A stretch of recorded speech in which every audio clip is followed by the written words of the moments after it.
Hello dear. मैं doctor Neeraj Jain बोल रहा हूँ। I am director and principal consultant Yashoda medicity hospital in spine and pain institute. ये हम देखते हैं कि आजकल जैसे जैसे हमारे लाइफस्टाइल चेंजेस हो रहे हैं, हम going from away from nature, तो बहुत लोग सेडेंटरी लाइफस्टाइल में जी रहे हैं। तो बहुत लोगों को यंग एज में जॉइंट पेन शुरू हो जाते हैं। कुछ जॉइंट पेन होते हैं जो इन्फ्लेमेटरी हैं, जिनके लिए रूमेटोलॉजी की हेल्प लेनी लेनी चाहिए और ठीक होना चाहिए। पर ऐसे बहुत सारे जॉइंट देखे गए हैं जो सिर्फ ऑस्टियोआर्थराइटिस हैं, लाइफस्टाइल चेंजेस की वजह से हैं, या हमारा लाइफ प्रॉपर एक्सरसाइज नहीं है, या डाइट प्रॉपर नहीं है जिसकी वजह से हो गया है। तो जो ओल्डर एज में होता था, 80-90 लोग के साल के लोग भी घूमते रहते थे, आजकल यंगर एज में हो गया है। तो ये चेंजेस को हमें इसके लिए क्या करना चाहिए, किससे बचें कैसे, ठीक कैसे रहें, हमारे लिए ऑल द मोर इम्पोर्टेंट हो गया है। ये देखा गया है कि अगर अपनी आप डाइट सही रखें, एक्सरसाइज को प्रॉपर रखें, रूटीन एक्सरसाइज करें, कुछ सन बाथ लें, कुछ सप्लीमेंट्स लें जो इसके लिए चाहिए होते हैं जॉइंट्स के लिए, तो उनका न्यूट्रिशन अगर आप ठीक रखेंगे तो ठीक होगा। एक फाइंडिंग आ गई है कि बहुत बार ये जॉइंट जो पेन होते हैं, this is a systemic disease, और जो ऑटोइम्यून या इन्फ्लेमेटरी डिजीज़ हैं, उनका एक एंड रिज़ल्ट है कि जॉइंट में पेन हो रहा है। तो जॉइंट में प्रॉपर पर से कोई डैमेज नहीं ज़्यादा है, वो सिस्टमिक का एक इन्वॉल्वमेंट है। उसके लिए हम सिस्टमिक पॉइंट ऑफ व्यू से ट्रीट करते हैं, वो तो है ही है। पर अगर जॉइंट में प्रॉब्लम आ ही गई है, पेन तो हमारे सिम्प्टोमेटिकली टारगेट ऑर्गन में हो रहा है, और पेशेंट को तो सिर्फ एक बात समझ आ रही है पेन, उसको तो नहीं मालूम बॉडी में क्या चल रहा है। तो इस जैसे कहा गया, pain is a pain is a pain, और pain is the most painful symptom in the body.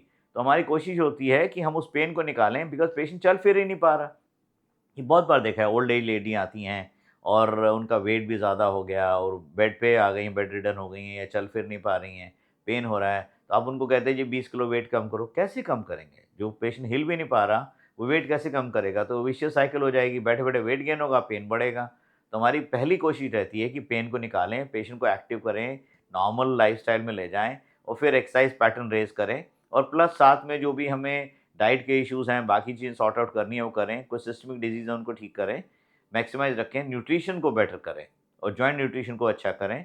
ये करने से बहुत लोगों को पेन रिलीफ़ हो जाता है, and they are normal, they are back to normal. अब इसमें ये एक और चीज़ आ गई है, अगर इसको सच में आर्थराइटिस सेट इन कर गई है, प्रॉब्लम आ गई है, उसमें एक जो पहले ट्रीटमेंट था supplements and pain killer. Pain killer avoid करना है सबसे पहले, क्योंकि जॉइंट पेन ऐसा नहीं एक दिन में ठीक होगा, तो लोग पेन किलर स्टार्ट कर देते हैं, और जब एक बार पेन किलर शुरू होता है तो उनसे बंद नहीं हो पाते, बिकॉज़ एक take a pill and be on work. अब प्रॉब्लम क्या है, take a pill be on work तो हो गया, और 15 दिन महीने के बाद जब किडनी डैमेज होती है, तो India is a diabetic capital of the world. तो हमारे यहाँ देखा गया है कि हमारी डायलिसिस यूनिट्स हैं, वो आधे पेशेंट उनमें से सिर्फ़ पेन किलर लेने की वजह से वो वहाँ पहुँच चुके हैं, लैंड हो चुके हैं। और सबसे बड़ी प्रॉब्लम, उनको मालूम नहीं था कि उनसे ये गलती हो चुकी है, पेन किलर ले रहे हैं। तो मेरा मैसेज सबके लिए ये है कि अवॉइड पेन किलर्स। अगर आपको लेना है तो टाइट्रेशन में लें, थोड़ा टाइम के लिए ले सकते हैं, अंडर एडवाइस लें, और किडनी फंक्शन चेक करते रहें। प्रॉब्लम क्या होती है, पेशेंट को पेन हुआ, वो केमिस्ट के पास चला गया, उसने पेन किलर केमिस्ट से ले लिया, केमिस्ट ने दे दिया, और पेशेंट ने पॉप कर लिया। अब पेशेंट ऐसा हो चुका है, डायबिटिक हैं, 3 दिन के अंदर ही किडनी डैमेज हो गई, या किडनी ऑलरेडी कॉम्प्रोमाइज़ थी और बिल्कुल ही डैमेज हो गई, एंड स्टेज किडनी में चली गई। अब डायलिसिस कराते फिर रहे हैं। तो एक ये अवॉइडेबल चीज़ है। दूसरा पेन किलर के साथ है कि हैवी पेन किलर लो तो गैस्ट्रिक ब्लीड हो सकता है।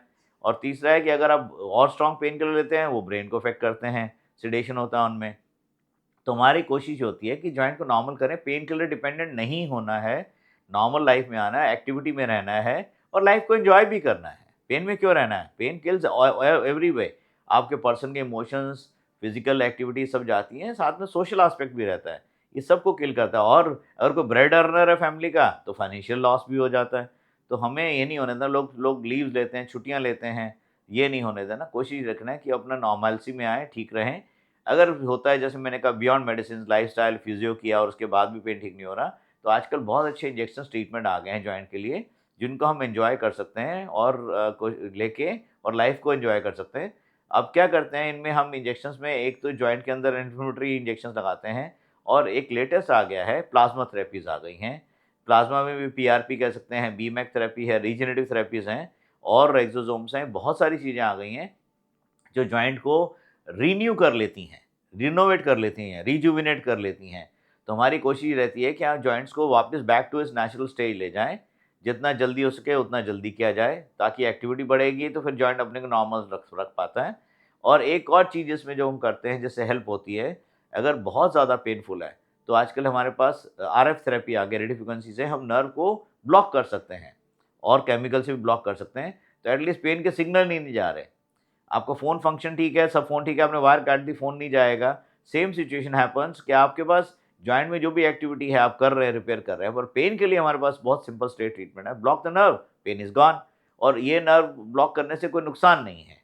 ये सेंसरी नर्व्स होती हैं, कोई नुकसान नहीं करती हैं। इनको ब्लॉक कर दें, पेशेंट पेन फ्री हो गया, नॉर्मल एक्टिविटी में आ गया और अपने बाकी एलाइड ट्रीटमेंट है, रिजुविनेशन थेरेपी है, सप्लीमेंट्स है, लाइफ़स्टाइल चेंजेज़ हैं, वो आप सब कर रहे हैं, जॉइंट भी बेटर हो रहा है। तो ऐसा देखा गया है एंड ऑफ द ट्रीटमेंट 2, 4, 6 महीने में जॉइंट भी ठीक हो गया, पेन भी ठीक हो गया और patient is back to life, life भी ठीक हो गई।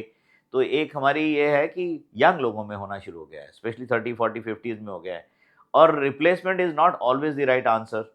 एक ये भी थोड़ा-सा देखना होगा अनटिल अनलेस कि नी बहुत ही डैमेज हो गया है, जॉइंट बहुत ही डैमेज हो गया है, obviously replacement is the right answer. पर उससे पहले जब तक वो स्टेज 4 नहीं है, स्टेज 1, 2 में हम उसको रिवर्स कर सकते हैं, नॉर्मल कर सकते हैं, पेन फ्री कर सकते हैं और रिन्यू करके नया-सा कर सकते हैं। तो अब एक बॉडी के अंदर एक रीसेट बटन है, जैसे कोई भी चीज़ आप उसको रीसेट करेंगे तो फैक्ट्री सेटिंग में चली जाती है। तो हमारी बॉडी में भी गॉड ने रीसेट दिया है, तो आपने उसको रीसेट करेंगे तो नॉर्मल फ़ेज़ में आ जाता है and you start using a joint.